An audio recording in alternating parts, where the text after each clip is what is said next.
Good Lord, it's that blooming Stag again.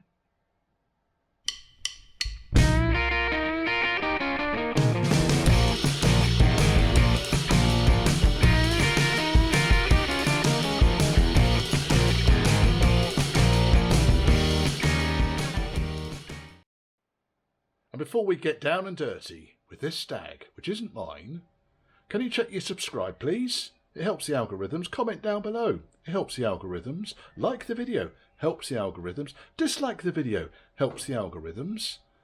Channels needs to be pushed for this sort of outstanding content. Want to contact me? Well, it's Church House Classics. And that's all one word at gmail.com. And if you fancy buying me a pint or in just supporting the channel in general, then there's a PayPal me link scrolling down here. It's all in the description below anyway. Enjoy the video. Right, that's the one with the notches taken out of it. It must be pretty soft, this metal, because I was able to get rid of the notches just with some 320 grade paper on the surface there. And that now goes on there beautifully, no problems at all. I'm inclined to use this one. This one I've not cleaned up yet. Let's just see what it looks like. See, let's go that way round.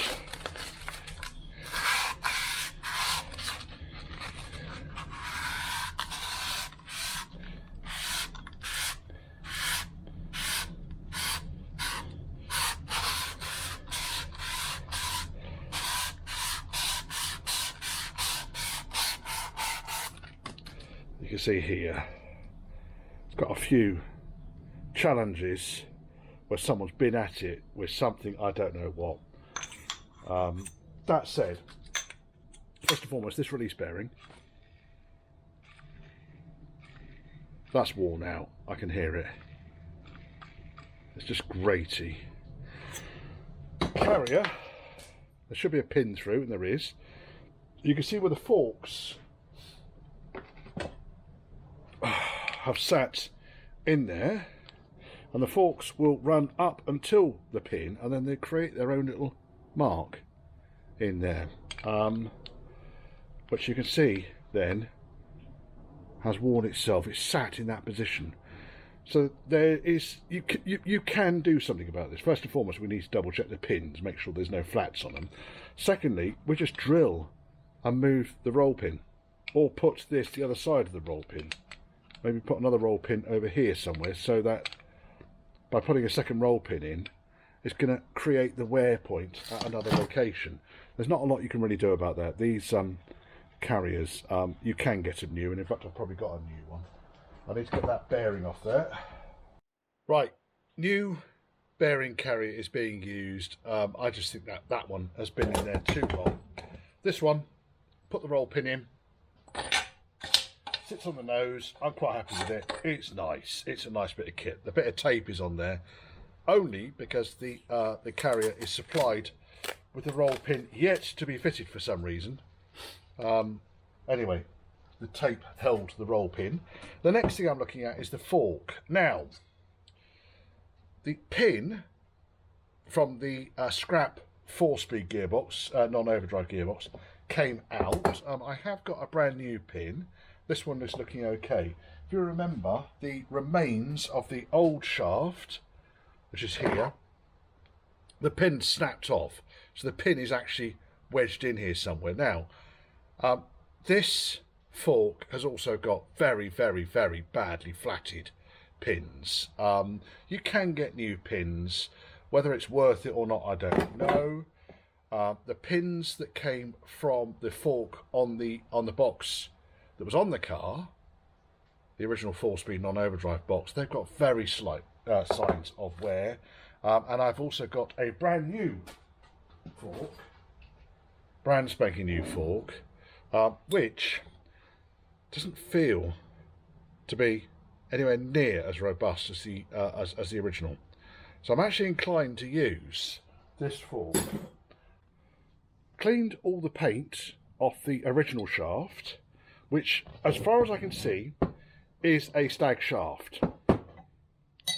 when you look at the angle of the drop arm and the angle of the pin and the location of the pin, I'm quite comfortable that this is a Stag shaft. There was no spring on the original box, but I managed to retrieve one from this box, and I've also bought a brand spanking new one. Now, next thing I want to do is to see whether these scuff marks here are likely to cause me a problem. So if we put the shaft in, goes all the way in nicely,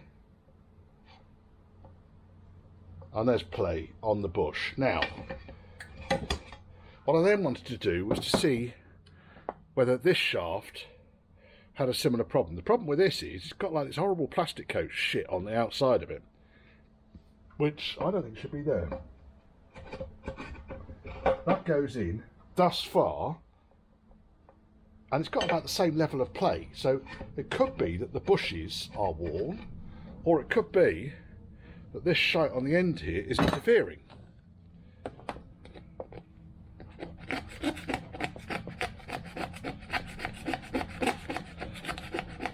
So I'm not putting huge amounts of pressure on it, but I'm just seeing if I can shave this plastic coat bollocks back. I think what's happened is someone's dipped the end of the shaft into Fenar. You can see where that was going. It's coming off all right. It's coming off fairly easily, in fact.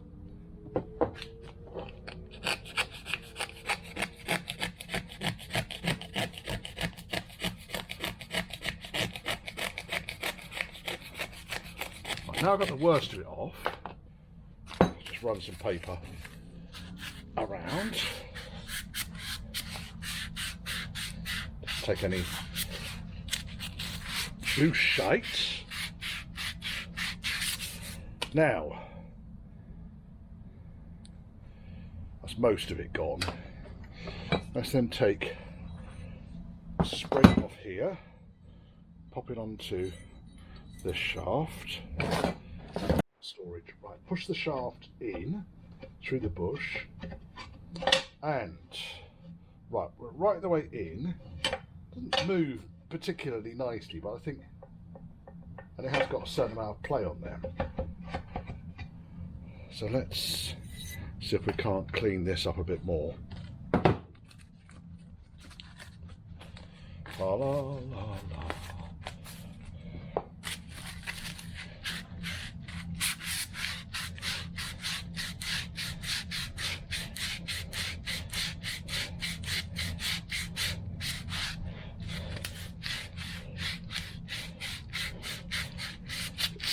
I mean, the trick with the Stag clutch is that they get a poor rep, or poor rap I should say.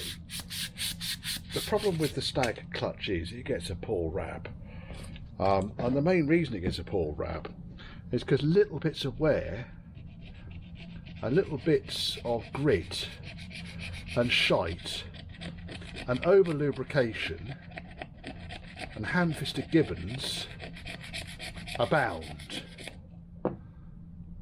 and then all of a sudden none of it is that individual's fault. It's all down to the carb being shit, which of course it isn't, as we know.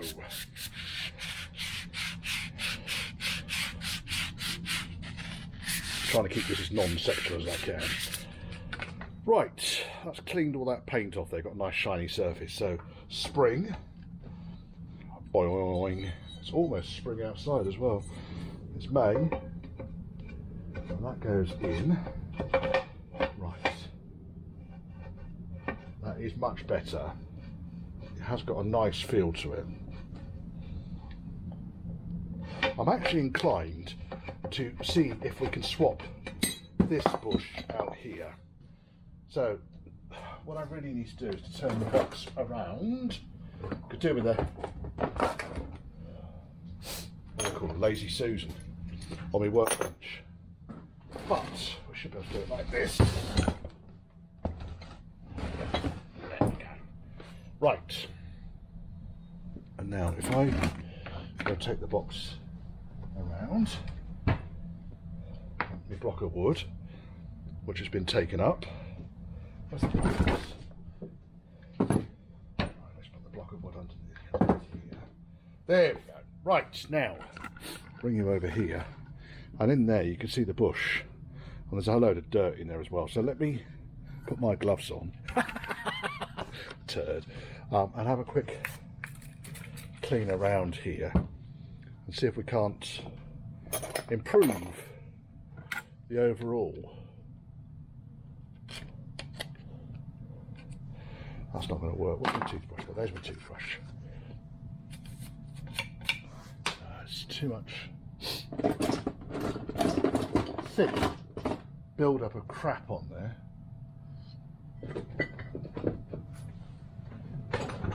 Oh, come on! Right, got the old bush out, and it's showing some signs of wear on the thrust side. I could put it back in the other way round, but what's the point? Might as well put a new bush in there. Dead easy to get out. In this particular case, I have used a 16mm socket, which fits snugly where the bush would go. So I've taken the old one out. Let's just lob a new one in. Now, interestingly, the new ones, what have I done with the old one? There's the old one. The new ones are a lot deeper. You can see also it's got the nice kind of copper finish across the face. So, let us see if we can't get this in. If I put my block of wood the other side of it, like that, that'll work. There we go. Luckily these boxes aren't particularly heavy. Right, so we've located the new bush in on this side, and brand new shaft goes in, and it's pretty bloody tight, I'll be honest. And when it goes in, it's got a nice zero float effect. See, if the old shaft is going to be as serviceable, it goes in easily. There's no play on that. Tiniest bit of play. So it looks like, because of the size of the new shaft, that piece of wear there might not necessarily cause a problem, but I think as this is all off, and you can't change this shaft without taking the gearbox off, we might be better off just putting the new shaft in. Now, do we need to change the other bush? Nah, I don't think we do. I think we're okay with that. So let's proceed with that. Or do we put this one in? You can see how nice and tight that is. Oh my goodness. I do like a nice tight shaft.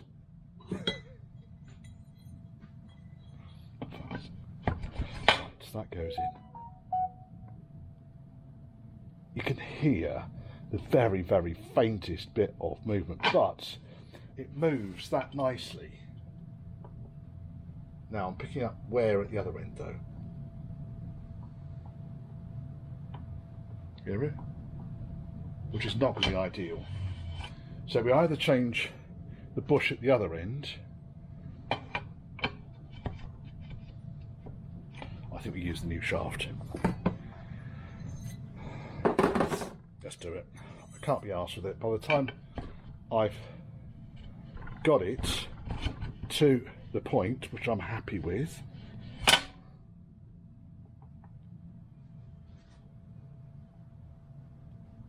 there is no play at the other end, but while I'm here I might as well replace the bush on the other side as well. So let me move you out of the way. Now, to get the bush out, which you can see in there, all I'm really going to do is put my 5/8 socket in there, get Mr. Tappy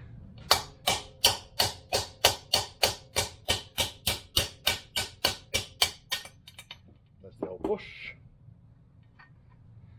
straight out. Now let's have a quick gander and see if we've got signs of copper on this bush. Yes, we have. Again, on the thrust side, it's worn through.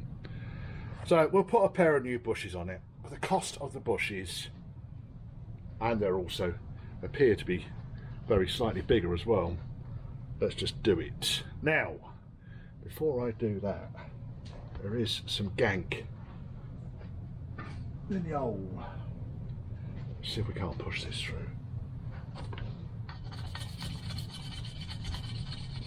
It's all pretty loose.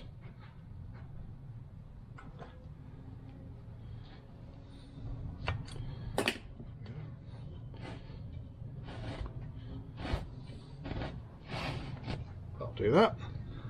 It's a nice clean hole. And new bush.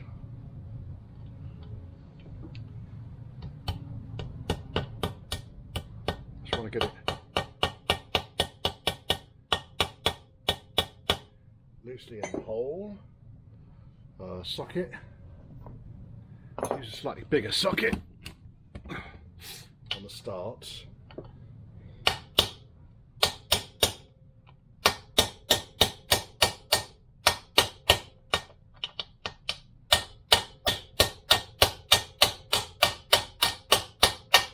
Goes, and we could probably push that in, recess it just a little bit using this socket.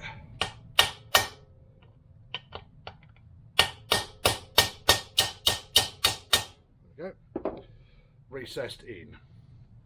Clean my socket up, and now I think we can piss around, put the cross shaft in and the new bearing carrier. That's all ready for that now. Happy with it. So again, we'll rotate the gearbox around. Come up here, go there.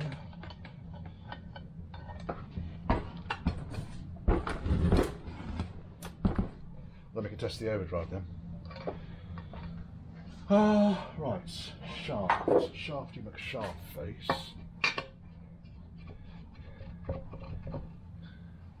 So go in, goes in, he does. Right, coming out, and we've got new, so we're going to use the old fork, weren't we?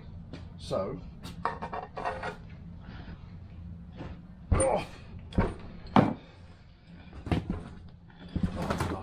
it's over there. Right, now that goes in, that's going to want to go that way round. Let's put a bit of lube on the bushes.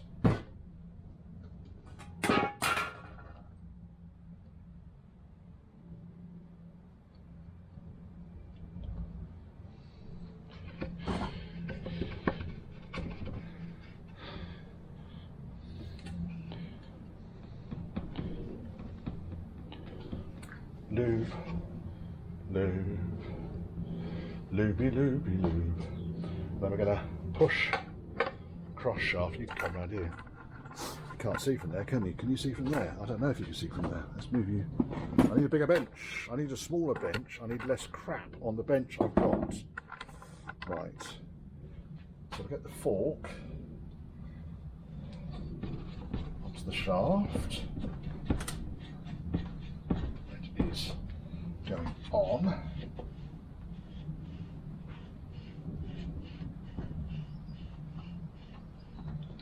Gosh, it's tight. Let's go in. Throw me rag in the.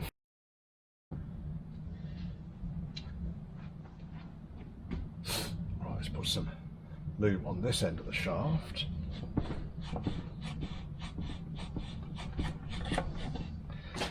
That's all in. I'm going to take that around. Now I need to get the pin on next. We need to find out where the pin's located. It's about there. Got a new pin. We're going to use the old pin. Old pin, I think. Doesn't look that old actually, does it? Looks in fairly good order. So again, and see if that finds the hole.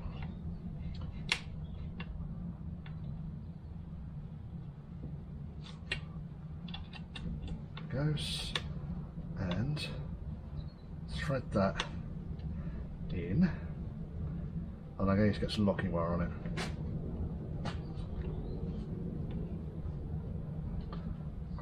Because I want that to hold in place.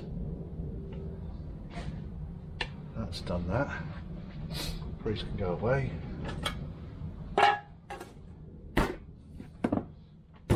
Grease. Let me get the shaft in place, you see. Oh yes. Now, 7/16. Yeah, that'll do it.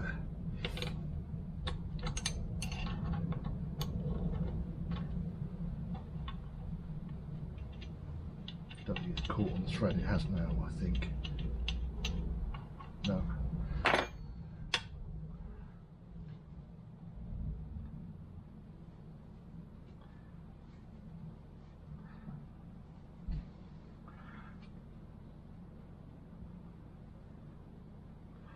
Come on, you bastard. In you go.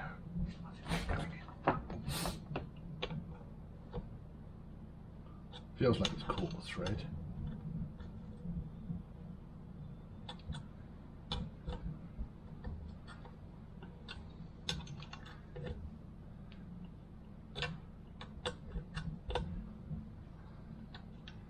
Don't want to go nuts with this because I don't want to snap the bastard off. Right, well, let's go and get the thread wire. But what I'm going to do is, before I do all that, I'm going to test this solenoid function works, because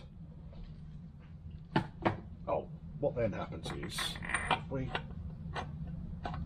take that off there. Well, that sounds quite sweet, doesn't it? That'll work, and it only rotates so far, which is what we want. Don't want to absolutely smother it with grease, because that's just stupid. Because then what that does is that attracts all of the moisture. Sorry, the moisture attracts all of the dust that comes off the clutch plate, and then just leads it down a slow and steady path to seizing itself up. Let's see if we can get this overdrive confirmed if it works. So I have wired in the switch. We'll start in neutral, but with the switch engaged, to see if the solenoid is going to do anything. No, it isn't. However, knowing that the solenoid is going to work would be quite useful. So let's go into fourth, and right, solenoid works, which is great. Does the switch work? It does. Third. Reverse. That wasn't the solenoid, that was the reverse. Right, we've got no overdrive in reverse. First or second. Third, fourth. Right, so we know the solenoid and the inhibit switch are working correctly.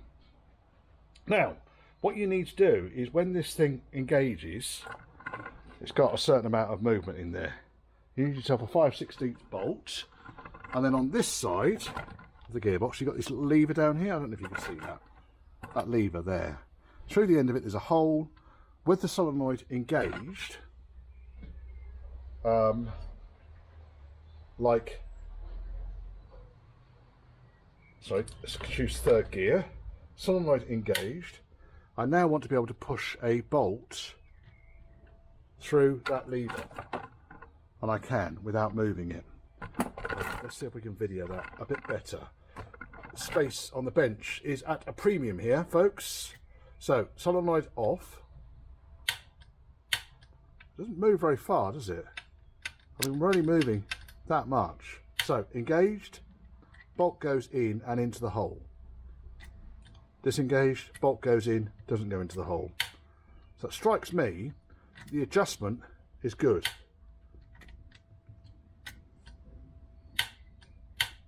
That'll do, won't it? what I'll do for this stage. Now, I have had the solenoid off because I wanted to put the gasket behind it, and I'm going to put the gasket over the cover plate now as well. Nice big cork gasket. And then I think, once I've done the rear hub seal up, which is why I've kind of left the socket in there to remind me, yeah, I think we can get the clutch plate aligned and get this thing on. The clutch off. Clutch, apart from the fact it's absolutely fucking covered in grease, is a Borg & Beck and doesn't actually look that old. It's in fairly good order. It's got life left in it. There is some kind of, you can see it's been used. So that was the clutch, and then the cover plate, less so. I think the cover plate has done some miles. Really, the wear mark there around the ends of the forks would make me think that's probably gone a little bit too far. You can see how much of a ridge we've got in here, about 1/2 mil deep. So I think the clutch cover is scrap, but we've got another clutch cover. And then I pulled the pilot bush out. Now, all of my usual methods of using a slide hammer failed, so I used my clutch alignment tool with a load of grease inside here, pushed the clutch alignment tool, tapped it with a hammer, and the old one popped out. And oh my God, what has been going on with this thing? So then, if I get there's the input shaft that didn't want to come up here for a second, briefly. This thing.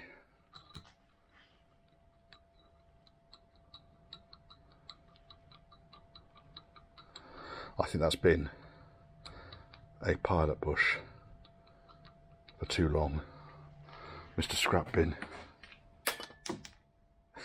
Can't even do that right. Right, so I've put a new pilot bush in there. Next I'm going to put the clutch cover and new plate on. It seems a shame, doesn't it? Because there's barely any wear in that, but what's the point of putting a new cover and an old plate in? Customer supplied me with a new cover, a new plate.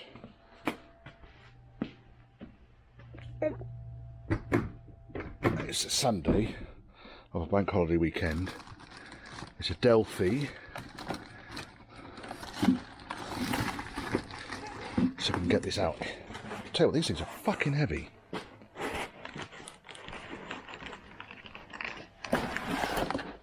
Borg & Beck, Delphi, clutch. Now, that looks odd. It makes some space on my bench.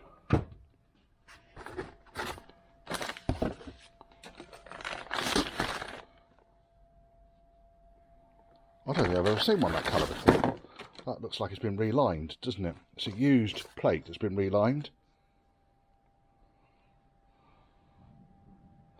Or is it one of the nice old asbestos ones? I couldn't tell you. Clutch cover looks like a generic Koki 5000. So have we reached another problem here? It's Lockheed cover. Has got AP stamped on it. It's just a new design, I think. Are we sure it's for a Stag? Same sort of diameter. The forks are longer on the old unit than they are on the new unit. Oh, for fuck's sake. What have you got here? Right. Let's have a look. Putting the clutch back on. We're putting the clutch back on, and this is where the old input shaft is so flipping beautiful at getting the clutch lined up and into position, because it's just fantastic.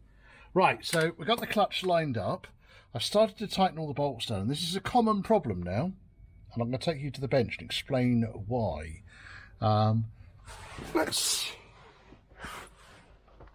is a really common problem. So this last bolt I've not put in yet. The problem is the bolts are too long because the clutch covers are slightly thinner than they used to be. So you basically need to cut 2 threads off the end of each of the bolts. And you can see that this is a pre-existing condition here. So this clutch was already fitted with the bolts being too long. So I'm going to slice 2 threads off the end of each of these and fit them in, make sure that they're not bottoming out, and then torque them up to, I think it's 22 foot-pounds, 30-ish, 29.5 Newton meters.